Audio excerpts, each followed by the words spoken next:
गोरखनाथ जी महाराज है मच्छंदरनाथ जी महाराज के शिष्य। अब मच्छंदरनाथ भीख मांगते थे, पता होगा,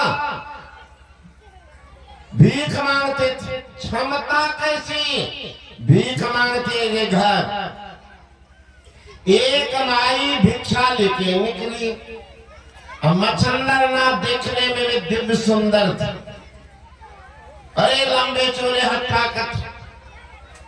मैया आई भिक्षा देती है झोला में।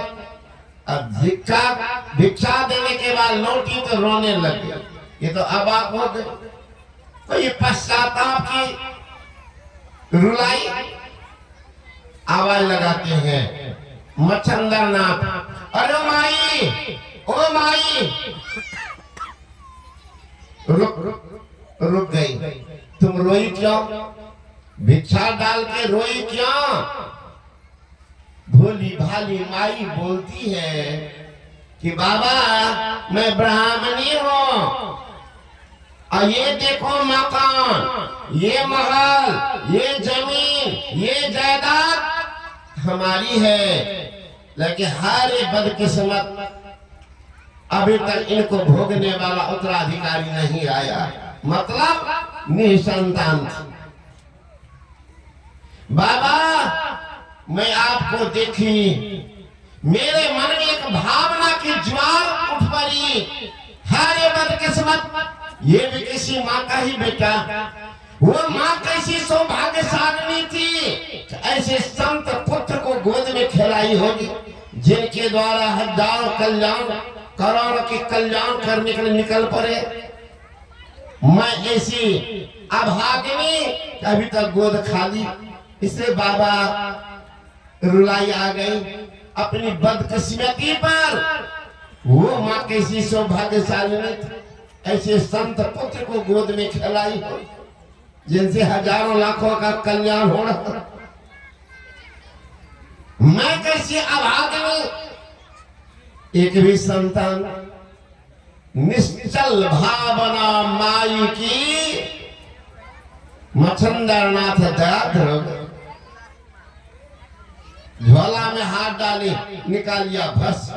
आशीर्वाद आप मांगने जाते हैं, आशीर्वाद देने की चीज नहीं है, आशीर्वाद अपने आप मिलता है। अगर आपकी भावना पवित्र हो, वर्षा को कभी परिवी करने नहीं गया होगा गड्ढा कि सब ऊपरे में लोग लेंगे, छत पर, पहाड़ पर, पत्थर पर, हम नहीं खोबेंगे।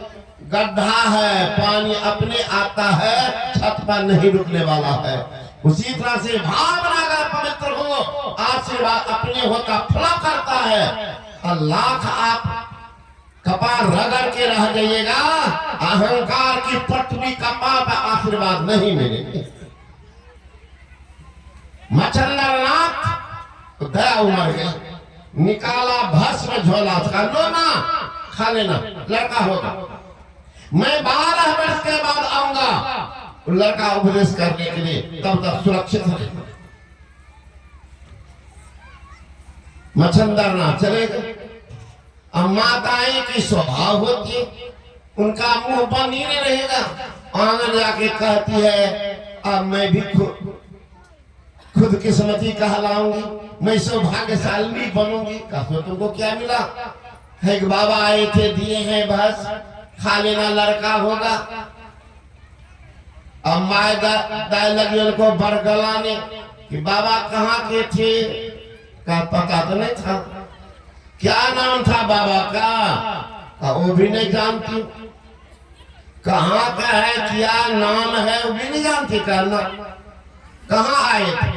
का भिक्षाटन जा रे पापा। वो भिखमंगा कितना दम है कि भाषण से बेटा पैदा करता। अब उतना शक्ति रहता, घर घर भिखे मांगता। पागल, कहीं पेट में जादू टोना करके दिया होगा बवजिया, पैसा ऐठने के लिए खाएगी, कहीं पेट में पत्थर होगा तो बाबा जी के खोजते रहे। कहीं बचबो देगा तो उल्टा पुल्टा कर देगा, पेटे में बच्चा मर जाएगी, बच्चा क्या होगी तो बाबा का पते। अब क्या करेंगे, तब क्या करेंगे? शरीर कहीं भारी हो गया, गांव में आग लग गई तो निकल भी नहीं पाएंगे, भागेगी कैसे? सोचने लगी बढ़िया है, भले है झंझट से, तो क्या करेगा? फेंको, फेंक दे। अब पूरा गांव के लोग एक ही जगह एक गोबर का गड्ढा था जमा करके, पूरे गांव को वो गड्ढा में गोबर जमा करते, उसी में जाकर डालते।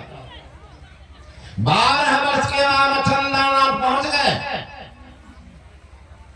मच्छंद्रनाथ पहुंच गए, सीधे के मारे घर, ओ भैया लड़का कहाँ है?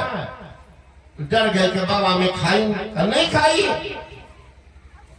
कहा नहीं बाबा, जा रे बदकिस्मत, तेरा भाग फूट गया। उससे मैंने मेरी मौत की, मैंने भस्म दिया, लड़का तैयार हो गया होगा, कहाँ फेंकी कुछ याद है? कहाँ बाबा? चल बता। दौड़ के गए गांव के बाहर, और गड्ढा जो था गोबर का इसी में डालिए, चल हटा दिए। मच्छंद्रनाथ आवाज लगाते हैं, अरे वो फकीर के बाल का कहाँ हो? ओ फकीर के बाल का, मैं मच्छंद्रनाथ आया हूँ, कहाँ हो? भीतर से आवाज आती है, गुरु महाराज मैं बहुत भीतर में दब गया,